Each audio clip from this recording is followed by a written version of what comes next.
నమస్తే, నా పేరు రవి. నేను ఎల్ఐసిలో డెవలప్మెంట్ ఆఫీసర్గా పనిచేస్తున్నాను.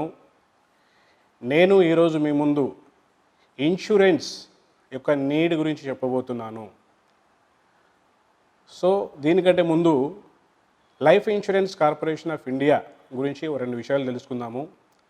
Life insurance corporation of India is a public sector company working under ministry of finance since 1956. LIC ఇండియాలోనే అతి పెద్ద ఆర్గనైజేషన్. ఎల్ఐసి దగ్గర ఉన్న డబ్బులు ఏ ఇతర కంపెనీ దగ్గర లేదు. LIC more than 32 crores policy holders ఉన్నారు. LIC more than 1000 blue chip కంపెనీస్లలో ఇన్వెస్ట్ చేసి ఉంది. ఈరోజు వరకు ఎల్ఐసి ఎవరి దగ్గర రూపాయి అప్పు తీసుకోలేదు. కానీ ప్రతి ఒక్క company, government, state governments LIC దగ్గర అప్పు తీసుకున్న వాళ్ళే. ఎల్ఐసి యొక్క రోలు ఇండియన్ డెవలప్మెంట్, ఇన్ఫ్రాస్ట్రక్చర్ డెవలప్మెంట్ అన్నిట్లో కీ రోల్ పోషిస్తున్నది. సో ఈరోజు మనం అనుకుంటే ప్రస్తుత పరిస్థితులు, ఈ కరోనా కోవిడ్-19 పాండమిక్ వల్ల సిచ్యువేషన్ అవుట్ ఆఫ్ కంట్రోల్గా కనిపిస్తుంది. రోజు రోజుకు కొత్త పీక్ లెవెల్లో కేసెస్ వస్తున్నాయి. ఎక్కడో 15 పొజిషన్లో ఉన్న ఇండియా 3rd పొజిషన్కి వచ్చేసింది. తెలంగాణలో కనుక చూస్తే డైలీ 30-40 కేసెస్, ఇప్పుడు మోర్ దాన్ 1000, నియర్లీ 2000 కేసెస్ వస్తున్నాయి. అనలిస్ట్స్ అంచనా ప్రకారంగా ఇది ఫ్యూచర్లో ఇంకా పీక్ లెవెల్కి వెళ్ళే అవకాశం ఉందంటున్నారు. అంటే మోర్టాలిటీ రేట్ పెరిగే అవకాశం ఉంది. ఎంతోమంది మన డియరెస్ట్ పీపుల్ మనల్ని వదిలేసి వెళ్ళిపోయే అవకాశం ఉంది. ఇటువంటి పరిస్థితిలో family head, earning member or bread winner of the family ఏమైనా రిస్క్ అయితే ఆ ఫ్యామిలీ యొక్క ఫైనాన్షియల్ పొజిషన్ చాలా డిస్టర్బ్ అవుతుంది. పిల్లల యొక్క భవిష్యత్తు డిస్టర్బ్ అవుతుంది. Day to day needs fulfil చేయడానికి చాలా ఇబ్బందిగా ఉంటుంది.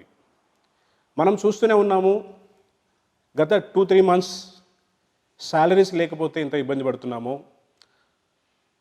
2-3 months శాలరీ లేకపోతేనే మనం ఇంత ఇబ్బంది పడితే ఆ ఫ్యామిలీ మెంబర్స్కి ఏమైనా రిస్క్ అయితే జీవితాంతం ఫైనాన్షియల్ ప్రాబ్లం ఉంటుంది. అది ఎలా మేనేజ్ చేయగలుగుతారు? పిల్లల యొక్క భవిష్యత్తుని ఎలా తీర్చిదిద్దగలము? మన పిల్లల్ని డాక్టర్, ఇంజనీర్, లాయర్ అలా చేయాలనుకున్న మన డ్రీమ్స్ ఎలా ఫుల్ఫిల్ చేస్తాము? ప్రస్తుత పరిస్థితుల్లో పోన్లే నాకు ప్లాట్ ఉంది, ఇల్లు ఉంది, ఇలా ఉందంటే కుదరదు. ఎందుకంటే ఆ ప్లాట్స్ని కొనడానికి ముందుకు ఎవరు రావటం లేదు. వచ్చిన డిస్కౌంటెడ్ ప్రైస్కి అడుగుతున్నారు. సో ఇటువంటి పరిస్థితిలో మనకు ఒకే ఒక ఆప్షన్, ఇమ్మీడియట్ లిక్విడిటీ ఆప్షన్ ఏంటంటే life insurance corporation of India యొక్క ప్రోడక్ట్స్ ద్వారా ఇన్సూరెన్స్ చేయించుకోవడం. సో ఈ life insurance corporation of India, LIC of India దగ్గర ప్రోడక్ట్స్ తీసుకుంటే మనకు గవర్నమెంట్ ఆఫ్ ఇండియా గ్యారంటీ ఉంటుంది. మనకేమైనా అన్టైమ్లీ ఏమైనా డిస్టర్బెన్స్ జరిగితే we can meet our financial needs. LIC అనేది మీ డియరెస్ట్ పీపుల్ని రీప్లేస్ చేయలేం. వాళ్ళు పంచే ప్రేమ, ఆప్యాయతలు ఇవ్వలేం. కానీ దానివల్ల జరిగే ఆ ఫైనాన్షియల్ లాస్ని ఫుల్ఫిల్ చేసే బాధ్యత మాది, ఎల్ఐసి ఆఫ్ ఇండియాది. అలాగే ఎల్ఐసిలో కనుక మనం ప్రోడక్ట్స్ కనుక చూస్తే top class product, world class products ఉన్నాయి. అన్ని సెగ్మెంట్ వాళ్ళకు మన all future financial needs fulfil అయ్యే విధంగా ప్రతి సెగ్మెంట్కి ప్రోడక్ట్స్ ఉన్నాయి. ఎగ్జాంపుల్ చిల్డ్రన్ సెగ్మెంట్ చూసుకుంటే చిల్డ్రన్ యొక్క ఎడ్యుకేషన్ ప్లానింగ్ కానీ, మ్యారేజ్ ప్లానింగ్ కానీ, వాళ్ళ సెటిల్మెంట్ ప్లానింగ్ కానీ, వాటి కోసం సపరేట్ ప్రోడక్ట్స్ ఉన్నాయి. అలాగే ఈ కాలంలో ఓల్డ్ ఏజ్ పీపుల్కి లవ్ అండ్ ఎఫెక్షన్ తక్కువ అవుతుంది. ఇప్పుడు వాళ్ళు కూడా ఫైనాన్షియల్ ప్లానింగ్ ద్వారా they can get continuous income in form of pension.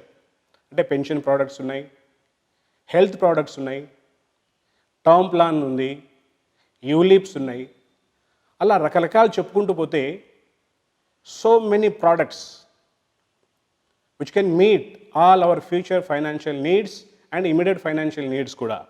మనకు అసలు యాక్చువల్గా ఇన్సూరెన్స్ అనేది ఎంత అవసరము,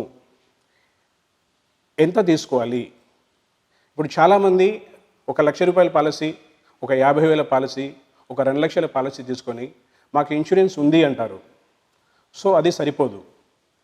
ఎందుకంటే మన ఫ్యూచర్ యొక్క రెస్పాన్సిబిలిటీస్ అన్నీ మీట్ అవ్వాలి, మన ఫ్యూచర్ అర్నింగ్ కూడా కాంపన్సేట్ అవ్వాలి, ఏమైనా అప్పులు ఉంటే దాన్ని కూడా కలుపుకొని మనము పాలసీ తీసుకోవాలి. ఇవన్నీ యాడ్ చేసి రఫ్లీ 10 to 15 times of our annual income. You should have 10 to 15 times of annual income as a insurance coverage. ఈ విషయంలో ఒక ఎగ్జాంపుల్ తీసుకుందాం.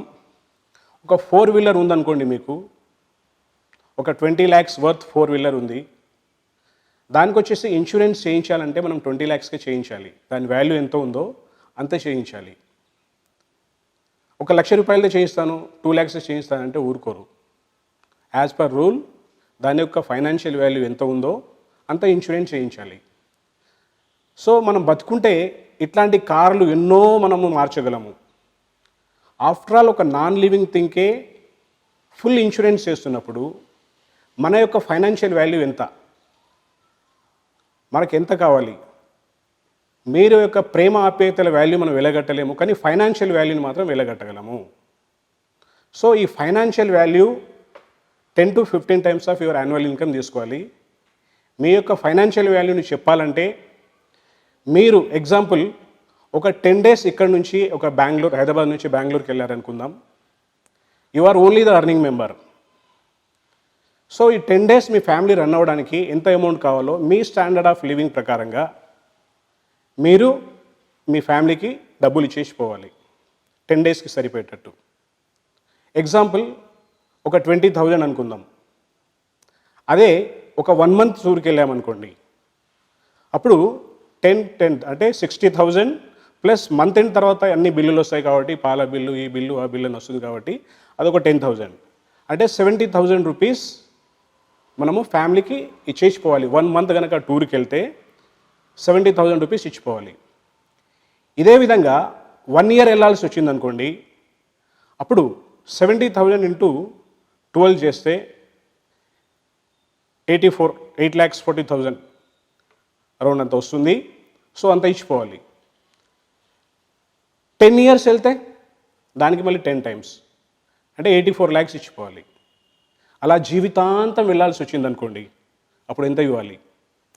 ఈ వాల్యూ మనం ఇన్సూరెన్స్ చేసుకోవాలి.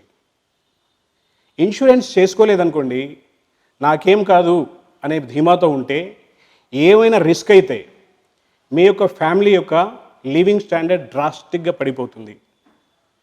ఎగ్జాంపుల్, మీ బేబీ ఒక ఇంటర్నేషనల్ స్కూల్లో చదివితే ఇక్కడ ఫైనాన్స్ కట్ అయిపోయింది కాబట్టి ఇంటర్నేషనల్ స్కూల్ నుంచి గవర్నమెంట్ స్కూల్కి వెళ్ళాల్సి వస్తుంది.